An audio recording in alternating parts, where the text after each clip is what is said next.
Coming to you live from the Mega Gargantuan Kingdom, located deep in the heart of the Amazon. The Queen has asked me to remind all visitors to follow their parking attendance instructions and not flitter about. This is Interdimensional RSS, the unofficial Rick and Morty podcast.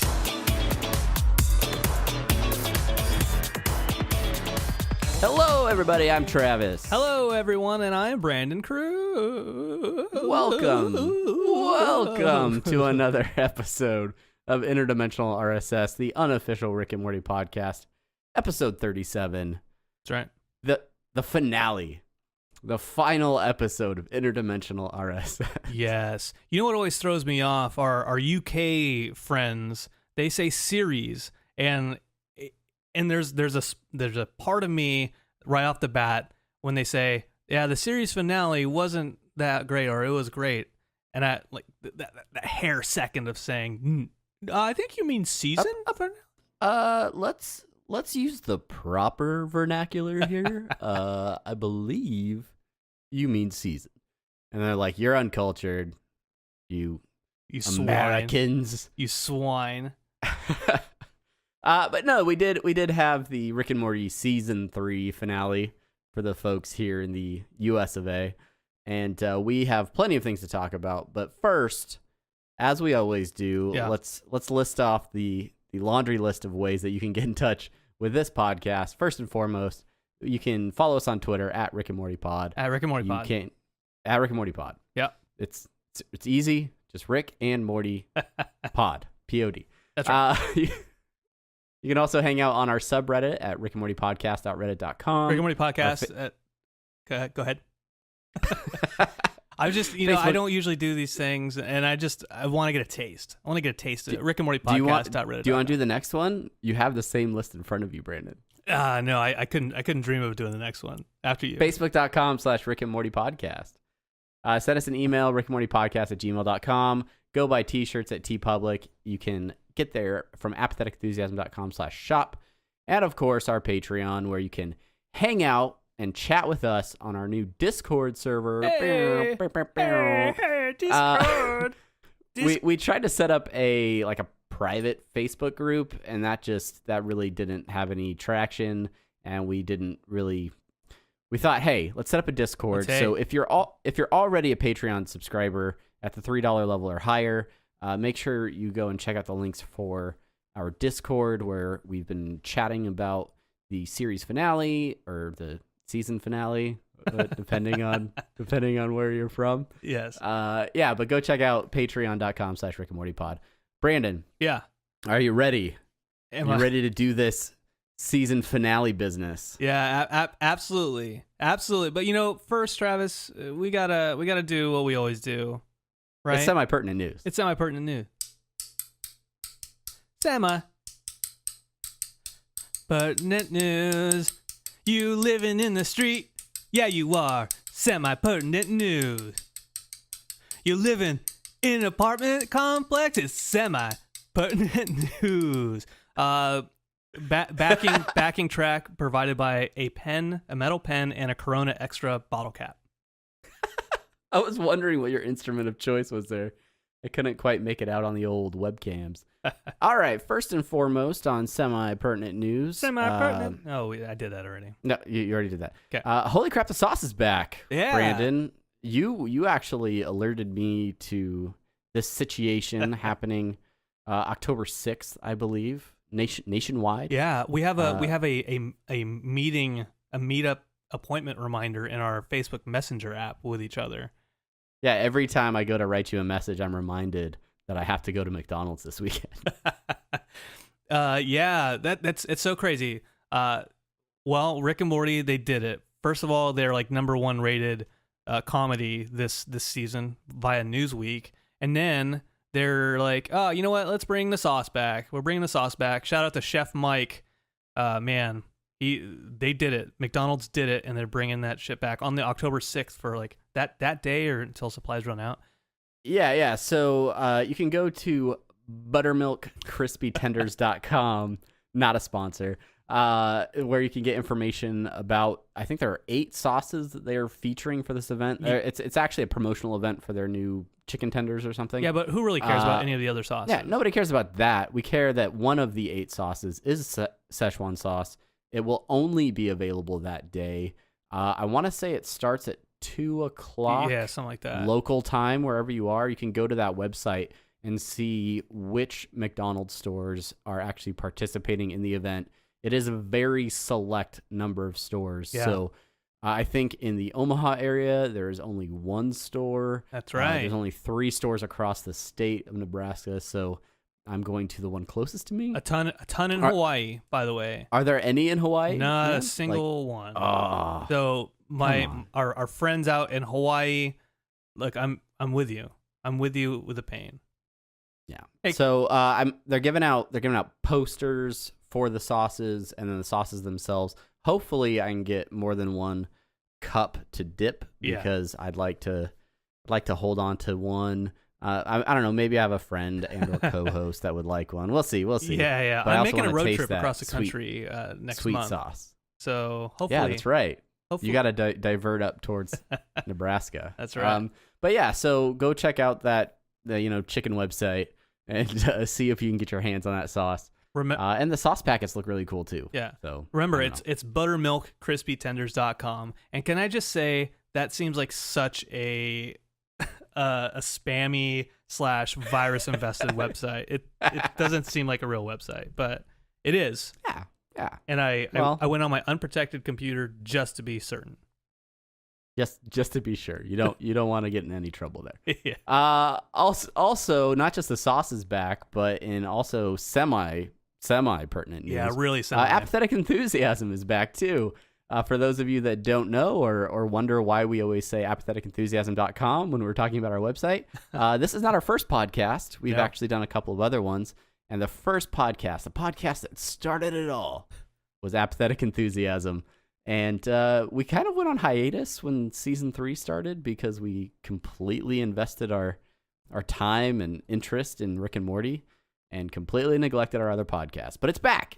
We actually recorded a new episode this last week, and you can find that on Apple Podcasts or Stitcher or wherever you, find podcasts. Do you want to talk about what we talked about, or just it's do back. you want to leave it a mystery? It's back and better than ever. Yeah, this is Interdimensional RSS. This is a Rick and Morty podcast. We actually talk about it on our first episode back from Apathetic Enthusiasm. We talk about this podcast a little bit and why it took us so long to get back to our other one. But we also talk about some PlayerUnknown Battlegrounds. We talk about Cuphead, the new game, and we talk about a few other things. So if you like listening to us blather about, then hey, Apathetic Enthusiasm is also give it a shot, please. and someone. And if you listen, let us know. We're looking for topics for that as well. Sire Dark, our old friend, who we'll shout out again at the end of the show. He already sent us a few topics for us to look into. So thanks for doing that. Yeah. Anyway, corrections and other stuff. Brandon, did we get any corrections this week? Did we get anything wrong? I don't think there was any corrections. I did want to add that last week's episode, one of my favorite jokes in the episode was from Summer, where she made an Isaac Asimov joke, or I forget, like Isaac asks a hole or something like that. Yeah. And I caught that upon rewatch, and I cracked up. I was like, oh shit, that was the one. That was the one I loved. That's the one you missed in your fave. iRobot. Yeah. Okay. Yeah. The rules, the robot rules. Got it. Yeah. All right. Well, that covers pretty much everything in semi-pertinent news. Hopefully, we'll have some other news to speak of soon, like, I don't know, maybe a season 4 release date, or I don't know. I'm just going to keep my hopes up every week until that actually happens. But until then, we still have one more episode to talk about. And so, Brandon, it's time for the main thing. You got the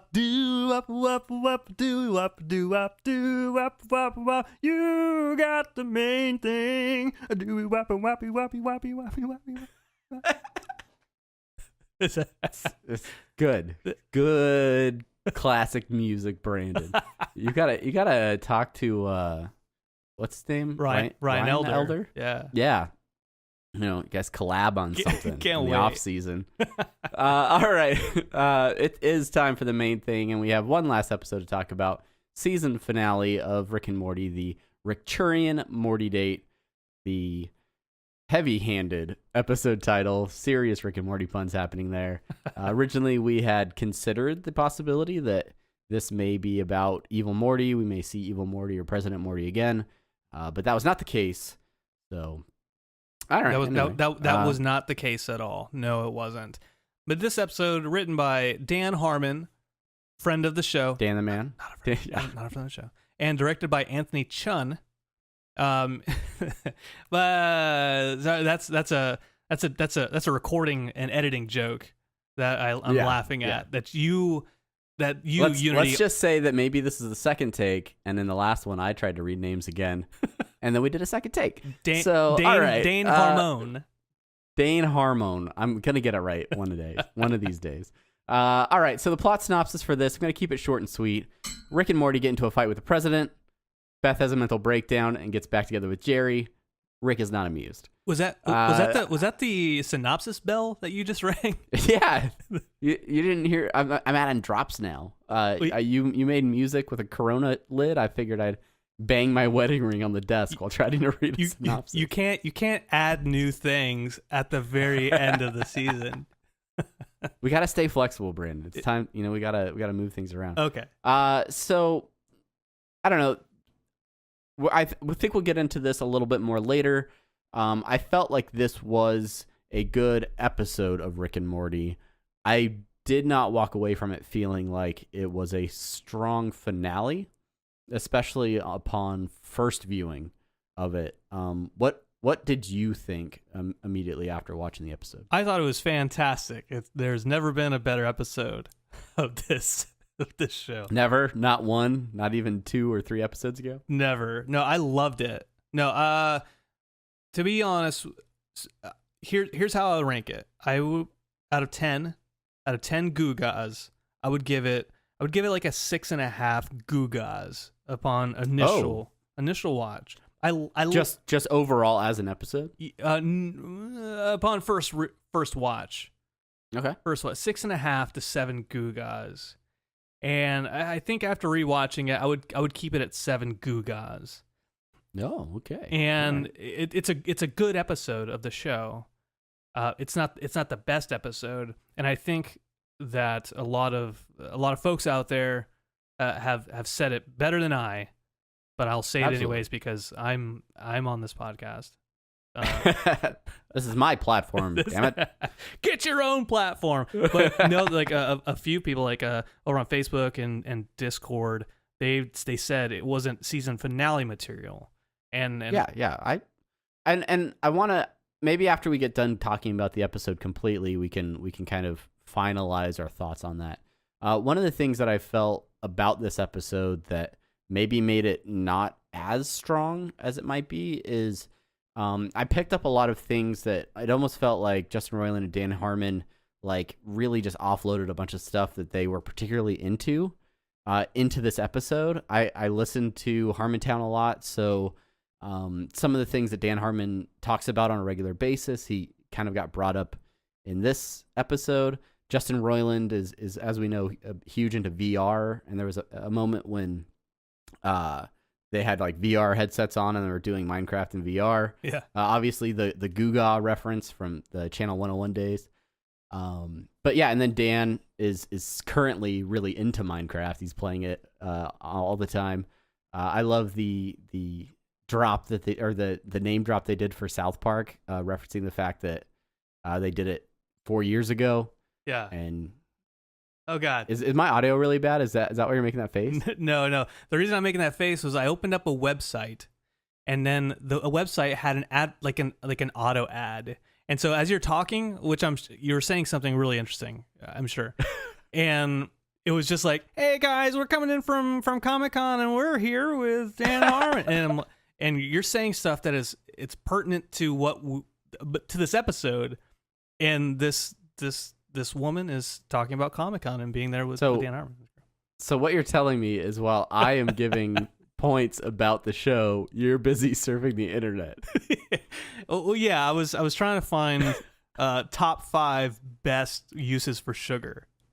And oh, okay. I was looking for a specific Harmon quote about this episode, but I'm sorry for interrupting, Travis. Continue. No, it's fine.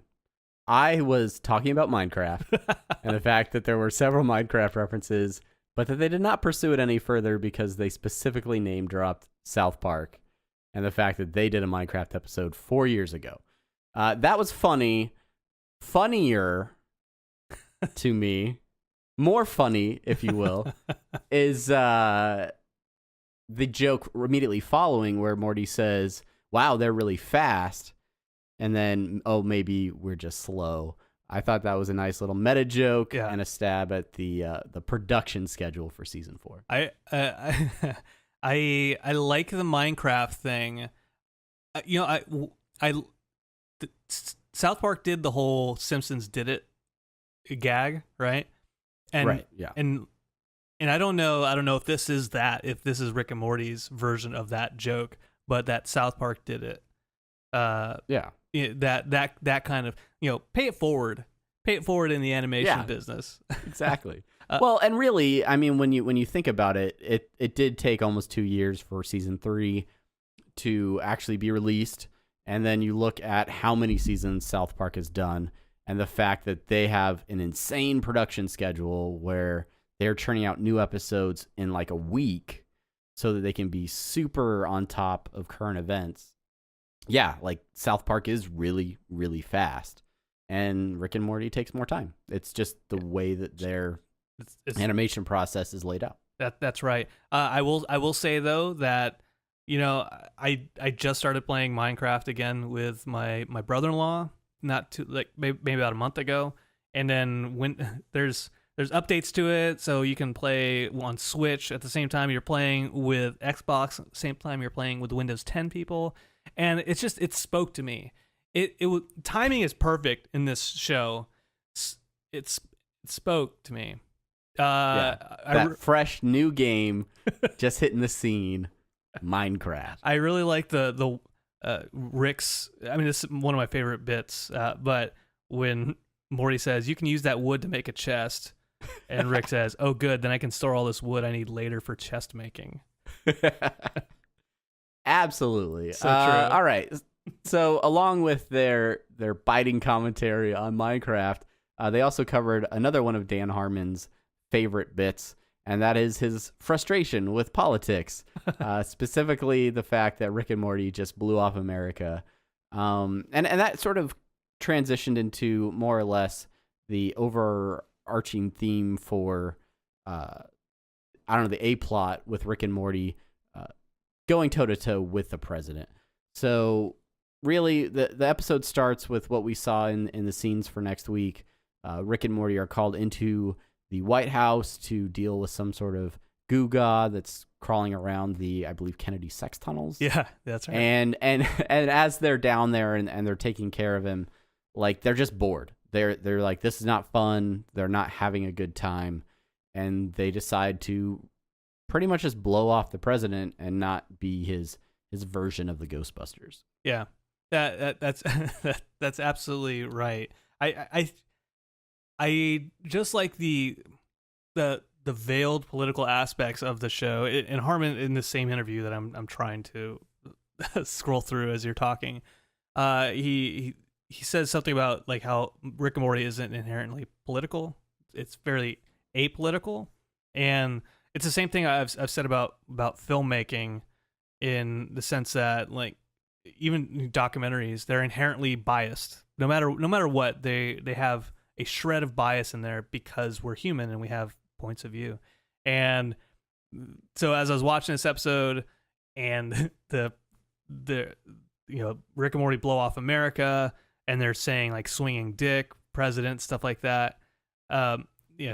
This insecurities, he flaunts his insecurities and stuff like that. I can't help but think that they were still writing this at the beginning of the year, when all this stuff was going on, and and maybe I'm projecting my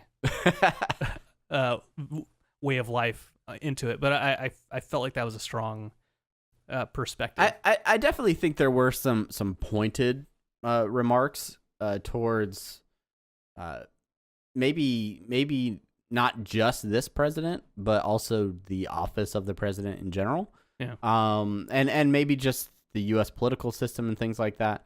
So yeah, I do you feel like this episode was trying to push a specific political message, or do you think it was more of just a general frustration with maybe U.S. politics and sort of the presidency as it is right now? You know, for our political podcast here, the one that we haven't created and never will because we're too we don't like that. And we're not supposed to voice our opinions on that. I will say that I think that this it wasn't like taking a side necessarily, but it was venting. It was like listening to Harmon on stage in front of everybody just rant about whatever politics he's thinking about that day.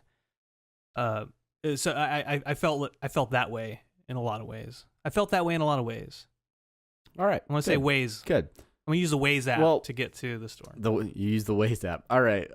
So with this episode, there was a significant conflict between the president and Rick and Morty, and it really seemed to stem initially from this differing set of opinions on the relationship between Rick and Morty and the president.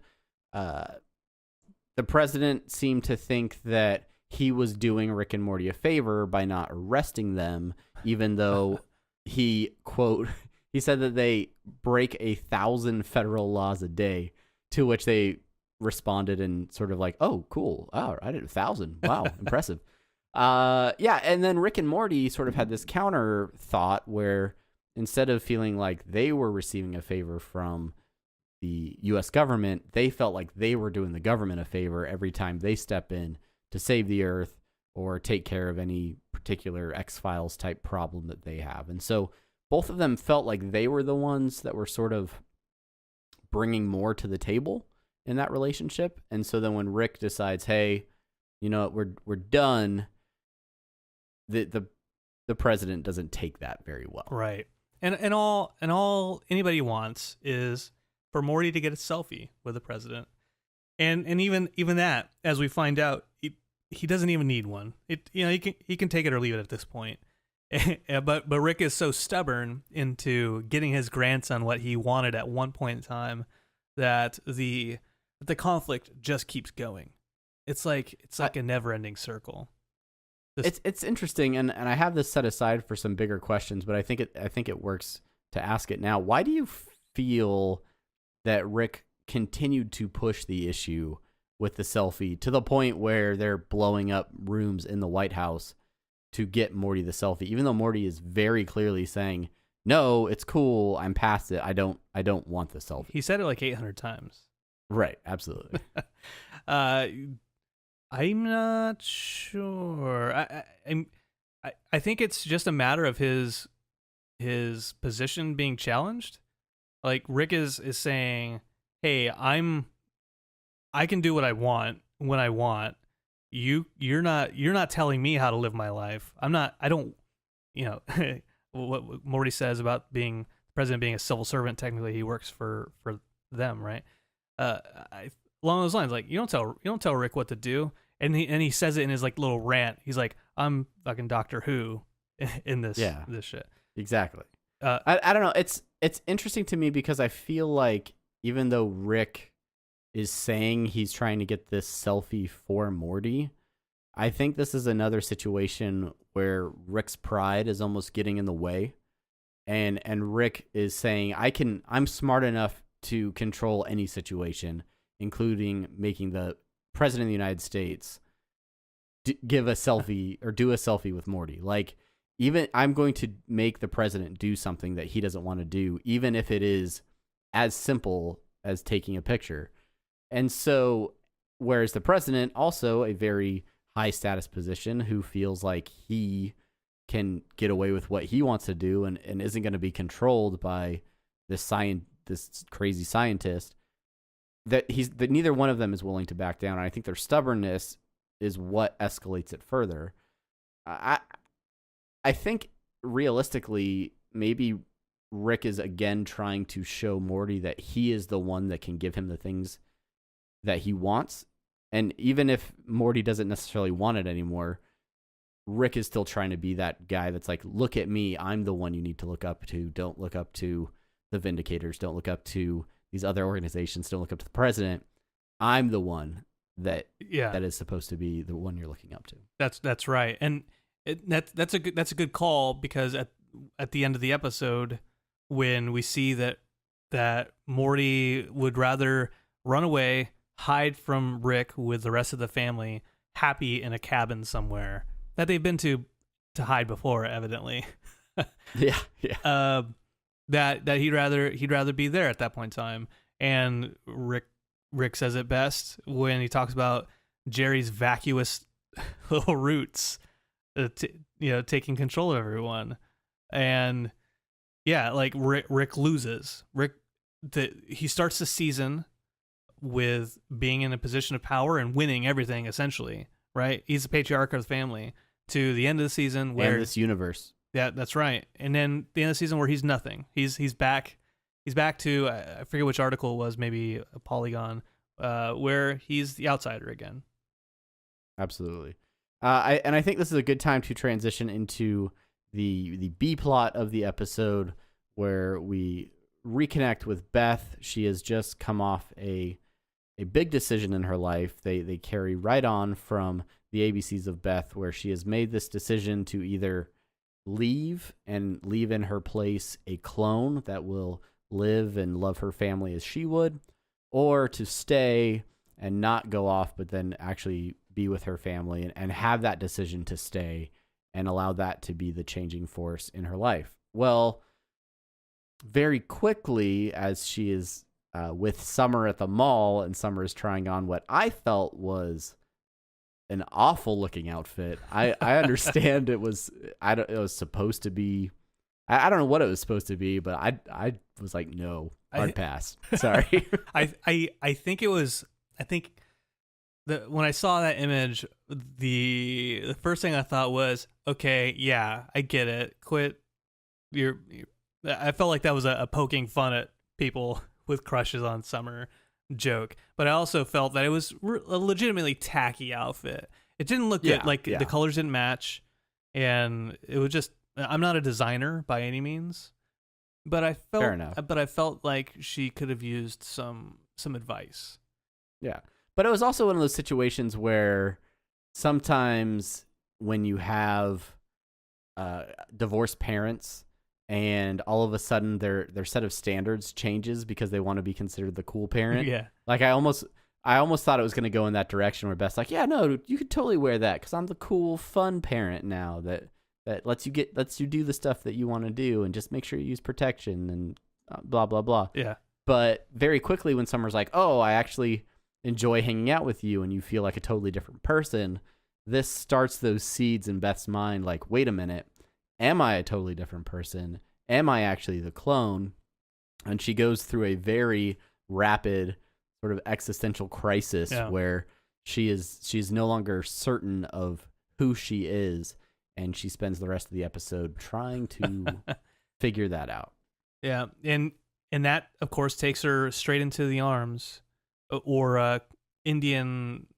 Can we say that? Can we say Indian position? Crisscross applesauce. Crisscross applesauce. Is what the kids are using these days. That's right. Cross-legged in Jerry's apartment, and Jerry telling her, because she goes to him basically and says, "You know me inside and out, so have sex with me, I guess." And instead, he has her sit cross-legged, and then he tells her a story about when they were in high school, going to a concert together. Oh, Alan Silvestri in the Park, a famous composer. You might recognize him from Guardians of the Galaxy, Predator, which is my favorite song of his. It doesn't matter. Anyway, and he's described as the brass section is swelling as the man is burning in the lava. Yes, with Tommy Lee Jones, Volcano. I saw that movie in the theater, by the way. Not proud of it. Okay. Not bragging, just stating a fact. Not bragging, not proud.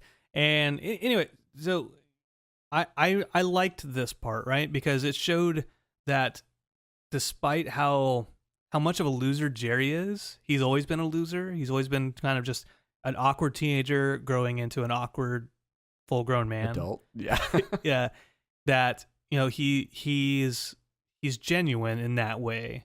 And, he shows us, and somebody, I read this, I feel like I'm just repeating everybody else's thoughts, but like that's one of the first times that we actually, like, he's really likable. Because he's just a nice guy, a nervous kid who wants to kiss somebody, and he gets sweaty palms, but not sweaty lips. Yeah. And then Snickers hands. Snickers, which you never want to go in with the Snickers hands. That's always, especially because my wife is allergic to peanuts, and so that's just can't happen. It's a nut free household over there. That's right. But yeah, it's interesting because in that moment, you see sort of what's always been there, which is Jerry completely in love with Beth and has always looked up to Beth and has always admired Beth.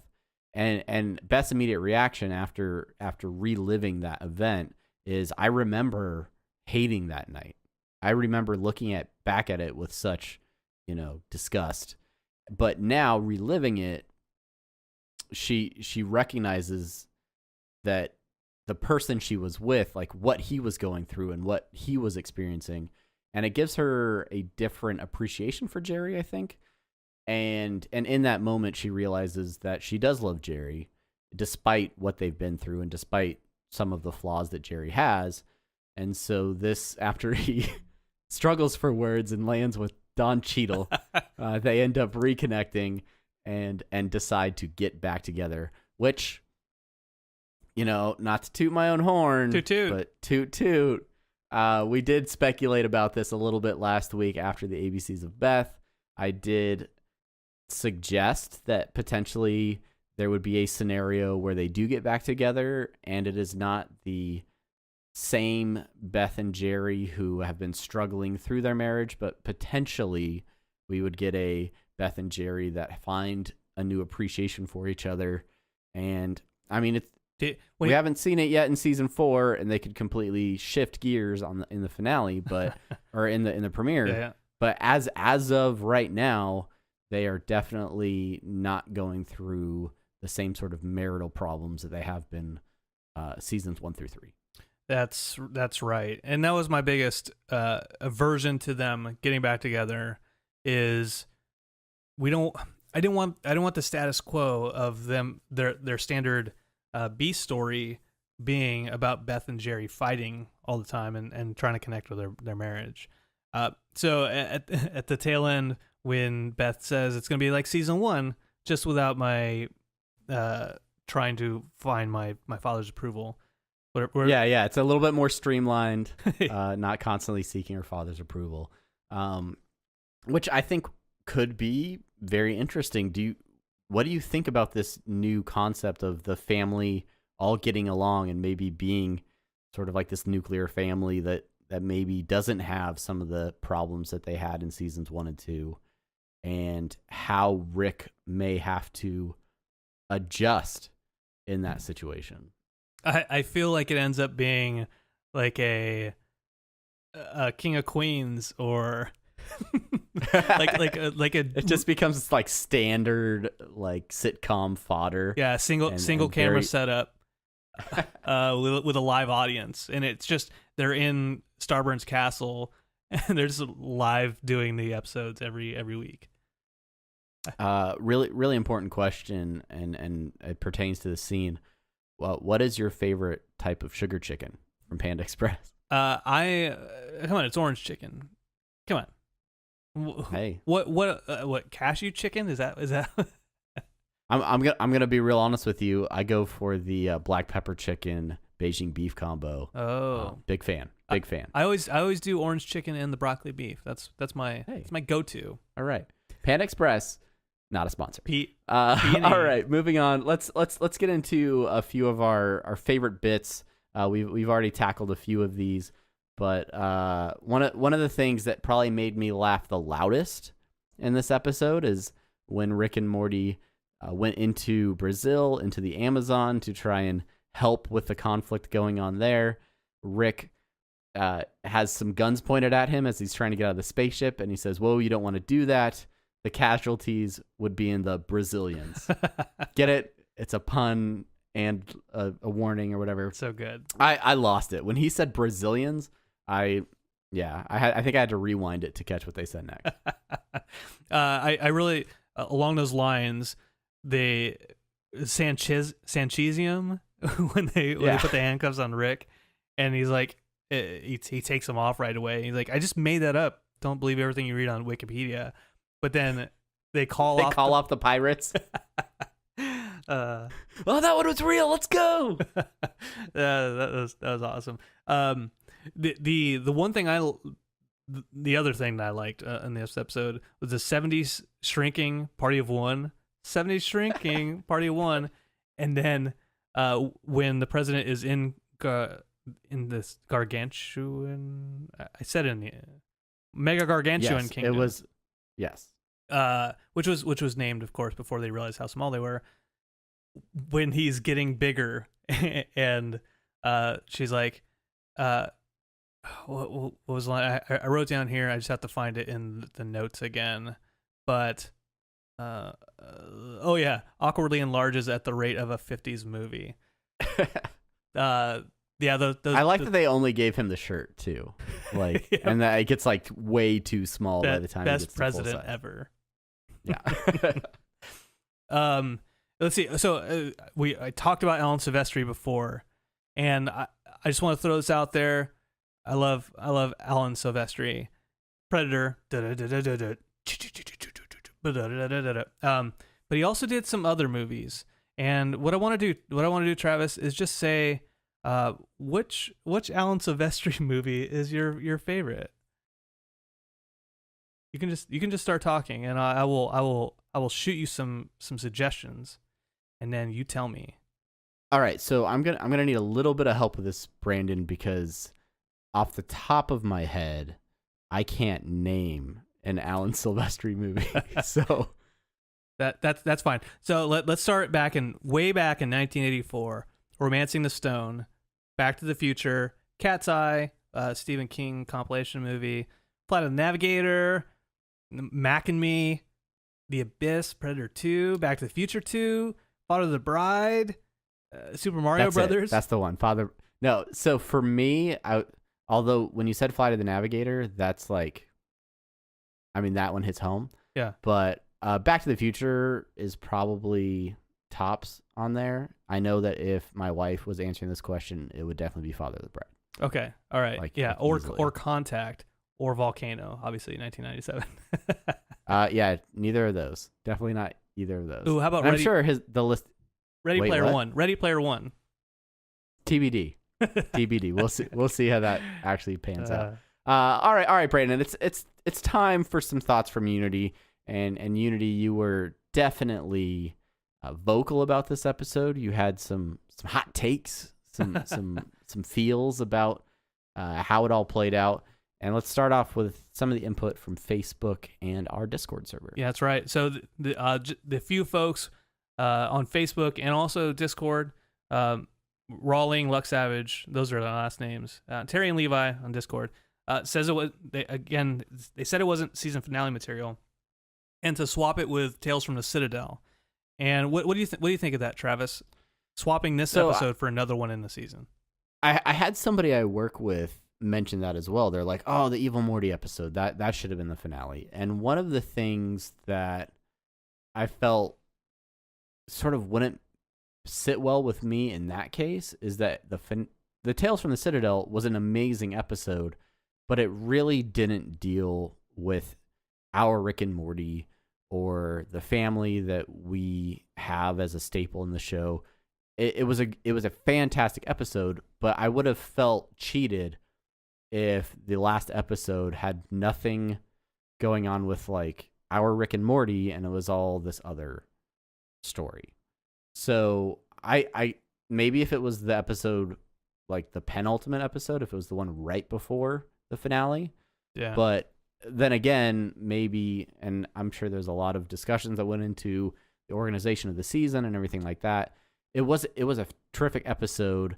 It could have been a great finale. It had the the punch at the end with Evil Morty and everything that made it feel like that whoa finale type of feeling. Whoa. But upon multiple rewatches of this episode, I feel like it's in a much more subtle way. There are some things going on that have a little bit of that finale cliffhanger sort of vibe. Yeah, I mean, I agree with the folks I just mentioned and everyone else who agrees with me and us with them. We all agree with each other. I think that Tales from a Citadel is just a much better way to end a season, because it's Jerry. I mean, this episode, it has Rick losing at the very end of it, so it does have that kind of bookend feel. But the same could be said for Tales of the Citadel as well, saying, at the end of it all, Rick has lost in a larger scale as well because of all this Right. damage he's wrought. So if he's lost just a small battle with Jerry having his family again, he's also lost the larger battle with not paying attention to the big things. And I think, and next week, we're going to take a look at season 3 as a whole and sort of analyze the big picture of the season. But I do think that so many of the events in the first episode of season 3 were all about Rick getting the power and getting the, being the best in the universe, toppling the Citadel, toppling the Council of Ricks, and getting Jerry out. And by the time we get to the end, all of that's sort of been undone in some way, shape, or form. And Rick is left sort of like what am I doing? Like, and while I think he inherently wants to be with the family and wants to be with Morty, he's definitely not in the place he wants to be in sort of the hierarchy of the family. Yeah, I really think that Tales from the Citadel needed to be, because I don't want that episode watered down, because I really do think that it is one of, if not the best episode of the series. Yeah. And so I wouldn't want to water it down in that way, but I think that if they were to somehow combine this episode with Rick losing to Jerry, but also show that Rick, all the stuff with the Citadel, we started the season on the Citadel, we started the Citadel with Rick beating Jerry. Well, we end the season with the Citadel changing into something much more terrible, and Jerry getting the family back. And realistically, in this episode, we see Rick ultimately winning in the end in his fight against the president. He gets the president to submit to take the selfie, but his focus on that fight is what kind of gives everyone else the opening to step in. And so it's another situation where right where he thinks he's winning, he's actually in the middle of losing all the things that he really wants to hold on to, having the family and being sort of in charge in that position. So it is really interesting to see the shift in just a few minutes from Rick being the one to be like the best on the planet, and then to be the one that has to put on fly fishing gear to sort of appease the president as well as the rest of the family. Yeah, fly fishing Rick. Yeah. I just love fly fishing, as you can see by this hat. That's right. So does that mean you agree with our friend Cyberdark? Hey, shout out to him again. When he compares this to an Apple product? Yeah, he provided a quote, I think, from Steve Jobs and talking about sort of form versus function and those sorts of things. And I apologize for not having it up and ready to read as we go through the episode. But yeah, I do think, and at this point, I've watched the season finale 3 times, and I think my appreciation for it grows each time I watch it. Yeah. It definitely still doesn't have the weight, I feel, of a season finale, but there are things in that they're leaving us with lasting questions that are things we can talk about for the next year, 2 years, 4 years, however long it takes to make another season of this show that we like so much. So I don't know. I do appreciate it more as I look at it a little bit deeper. I got you. I got you. The Grant Ramos over on Twitter asked that if Beth referencing season 1 kind of confirms that she's a clone, and that only Rick and Mr. Poopy Butthole have referenced that they're in a show. What do you think about that?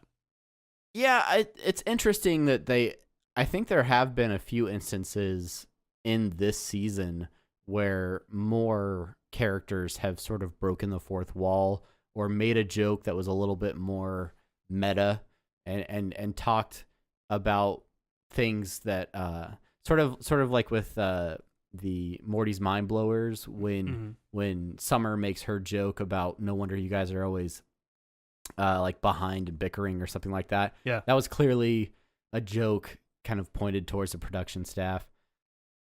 And yeah, I think excuse me, this is just an opportunity for Beth to break the fourth wall. I don't think it confirms that she's a clone, but I mean, I guess it does make it a possibility. Yeah, it could be.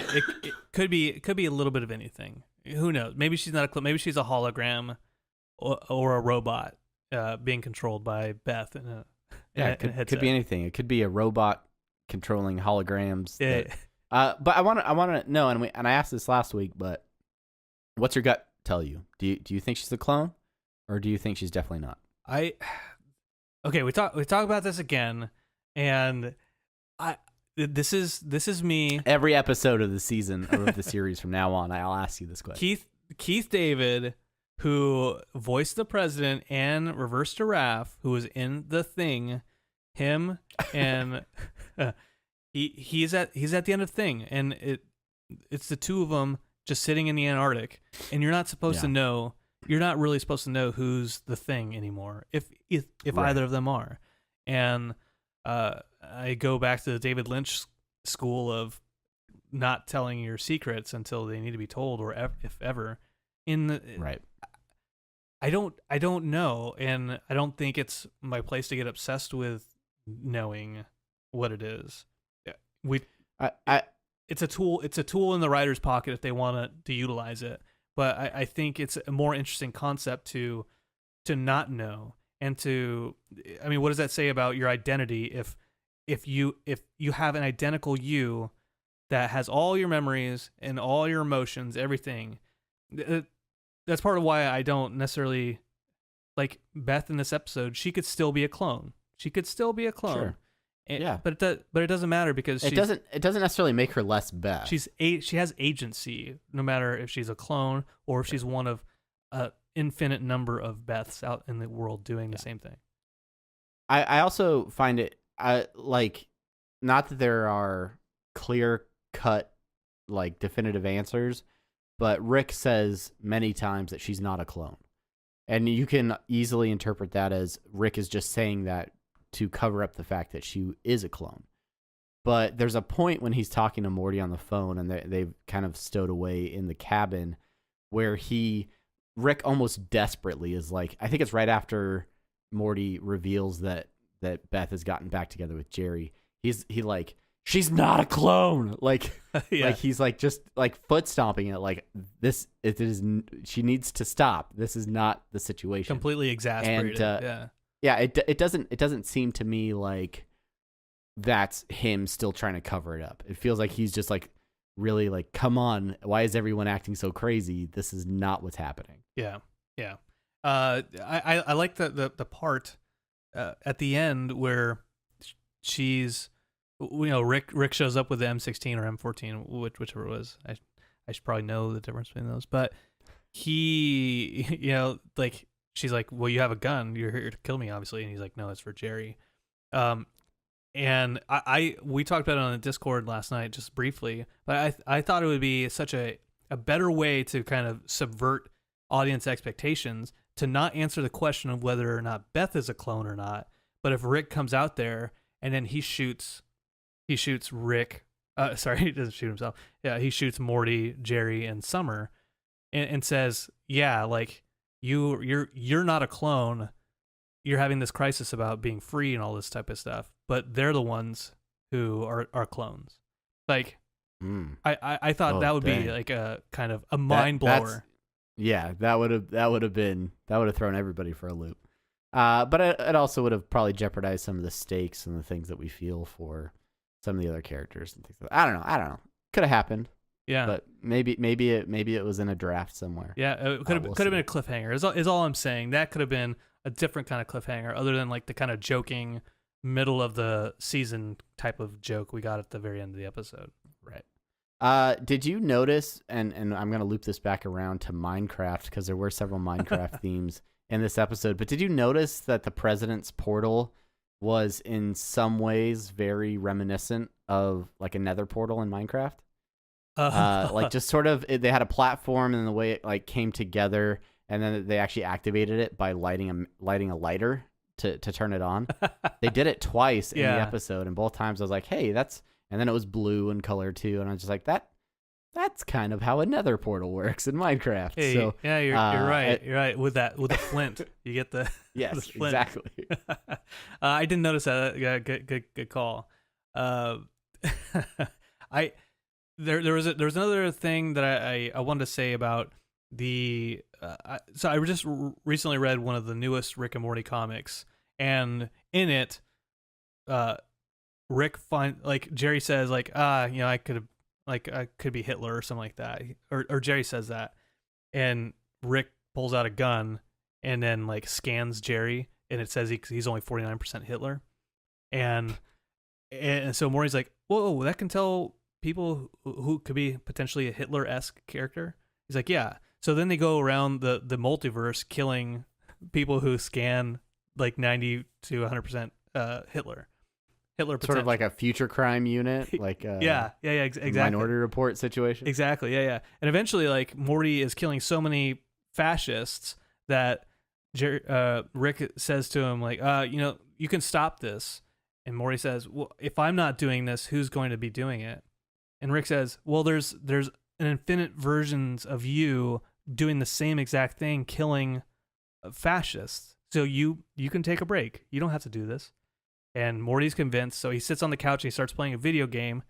And the final panel of that comic is the top of it is Morty. He's playing a video game on the couch, and it's split into two. And then different versions of Morty are sitting on the couch playing a video game. And it keeps splitting and splitting and splitting and splitting and splitting. Infinite versions, all doing the same exact thing, not killing fascists. But the reason I bring that up is the very end of this episode when Rick first confronts them and says, nothing you think matters. This isn't special. This is happening infinite times across infinite realities. There's infinite, and then he talks about infinite timelines. Why would I stay here? But to me, this is directly talking about like how our kind of crutch of talking about infinite realities and stuff like that. When we're like, oh, well, it could be this Morty, or it could be this Rick, or it could be C-138 Morty. In the sense that, like, yeah, everything that happens on the Citadel is one thing, but there are all these different versions of these people who are doing the same exact thing, including Summer farting. Right. Yeah. And I think that's important. Like, why all the Ricks made a Fruity Land for their Beth? Why all these Ricks across different timelines have had similar experiences and been through different things. Like, the Mortys aren't that different across all the timelines, and so a lot of the things that are happening everywhere. And yeah, there's minor changes or maybe there's aesthetic changes, but for the most part, a lot of these things are happening everywhere, or with very little change. And so to say like, well, why doesn't Rick just go? Well, is it going to be that different everywhere else? Yeah, maybe in some places if he finds the right place. But I think that leads to Chuck Punch's question from Twitter, where he asks, why does Rick stay? Yeah. And I don't know, is this sort of the basis for your reasoning that he feels like leaving would not really be like the situation wouldn't be any different anywhere else, or do you think there's another reason? I think it could definitely lead into the answer to that question, in that, yeah, I mean, they've gone to different worlds because, it's a pain in the ass to move Earths. It is. But usually those Earths are where the other Rick and Mortys are gone. They're dead. Right. or maybe they left their planet for some reason. And so maybe Rick he's just tired. He's getting old, you know? And everywhere he goes is going to be Summer farting at that crucial outside time. the cabin. And really forcing it. Like it was it was not ready. Like she made that happen. Maybe there's a version where she actually shat herself. It's possible. ruins the white pants that I don't know. I do get the sense that Rick does have a connection with the family. He definitely has a connection with Morty and doesn't want to throw that away. I think over the 3 seasons of the show, he has established a bond with Morty that he doesn't want to just walk away from. So even if he is unhappy with the current family situation, he's not just going to run away from it. He may make attempts in the future to, rock the boat a little bit more, but he's not just going to walk away for the hope of a different family that will act differently. Right. Yep. Good call. Good call, Travis. Good call. Good talk. All right. Well, that's our thoughts on the season finale, and a few of your thoughts as well. But if there's anything we missed, anything we didn't cover, like I said, next week we want to do a full season recap. So definitely get your thoughts into us, and maybe we can cover those in the next episode as we look at all 10 seasons or all 10 episodes of season 3. But until then, we have one more featured segment on the podcast. It's time for listener suggestions and short outs. Brandon, LSSOs. What do we got first? Those LSASOs. Over on Patreon, special thanks to Weasel Fresh But Not Easy. Thank you. Thank you for supporting this show. You are fabulous. Yes. And you get your own word. All right. Over on the tweeters, we did cover some thoughts on the episode, but a few other things. Stacy's Parlor discussing Keith David. A Keith David conversation. Keith David is a god. You were sort of rocking this interaction. What exactly went down? Oh yeah, she told us her thoughts on the show. She said that Keith David was a god, and then I agreed with her. And then she said that she met him at a con one time, but they got really nervous when he signed her thing book. And then Keith David was like, "Oh, really? What did I say? He said that on Twitter." And then she responded. And then I sent her a DM. I was like, "You have get him for your podcast, Stacy's Parlor. You have an in now. Let's." And Keith David, I don't know if you want to talk about the show with us or just do a promo. We'll take a just promo. Just do a promo. I would kill Keith David for a promo. Wait. That voice. Wait. Strike that. Strike that. All right. Moving on. Tensai214 says, at Rick and Morty, one of my favorite lines from the show, let's get the F out of H. What about you guys? What about you? I don't recall that line per se. Do you recall? It doesn't matter if I recall, Travis. Answer the question. What about my you favorite guys? line? Yeah. Favorite line from the show, period, or from this episode? Yeah. Period. It wasn't in this episode. It was in general. All right. Yeah, no, I didn't prep for that. I'm gonna go with the Brazilians line because I still love it. Okay. That works just fine. Yeah, the for me it's probably the quote of let's just go watch TV. Let's go watch TV. And I don't remember the exact quote. I don't remember. I'm sorry. Some kind of fan I am. I don't remember the exact quote. Nobody exists on purpose. Blah, blah, blah. Watch TV. Put it all in a backpack. Something like that. www. Rick and Morty. Shit. www.rickandmorty.com. Szechuan. 100 years. 97 years. www. Yep. Yeah. So there you go. Tensai 214. Clearly we prepared for this. I wrote it down. Our wonderfully haphazard answer to your question. I apologize. Jason Abraham, the Wikipedia page for Rick. You want to talk about that, Travo? Yeah. So Jason sent a few direct messages over to us on Twitter about the references to Rick's Wikipedia page from the episode and actually sent us links to the Wikipedia page, which do in fact reference that Sanchesium as being his weakness, as well as his fear of pirates. So I don't know if it was done immediately following the episode, but my guess is someone on the writing staff got out there and updated his Wikipedia page before the episode aired. So nice little touch, nice little detail from the crew there by updating Rick's Wikipedia page. Yeah, heck yeah. While we're talking, I'm just gonna look at the editing history on that page. Let's move over to an email that we got from Amber last week after the ABCs of Beth episode. She asked a lot of interesting questions in this email, including why does Rick care about the neighborhood kids? Why was he trying to protect the neighborhood kids from Beth? And if he had the cloning technology, why wouldn't he just clone the other kids or offer to do the sort of things that he did for Beth in the episode? I don't know. She also mentions that maybe Beth tried to use the stickers, the tracking stickers that were made for her, maybe to track Rick. A lot of interesting stuff in there. I don't know. I think it was clear in ABCs of Beth that Rick was like, I wasn't a good dad. Like in general, like even though Beth was a sociopath, like he wasn't necessarily the most attentive, right? And maybe it was easier for him in his abilities and technology to just stash Beth away in Fruity Land instead of going through the trouble. I mean, didn't he say it takes like 2 or 3 hours to clone someone? Yeah. Like Rick doesn't have that kind of time.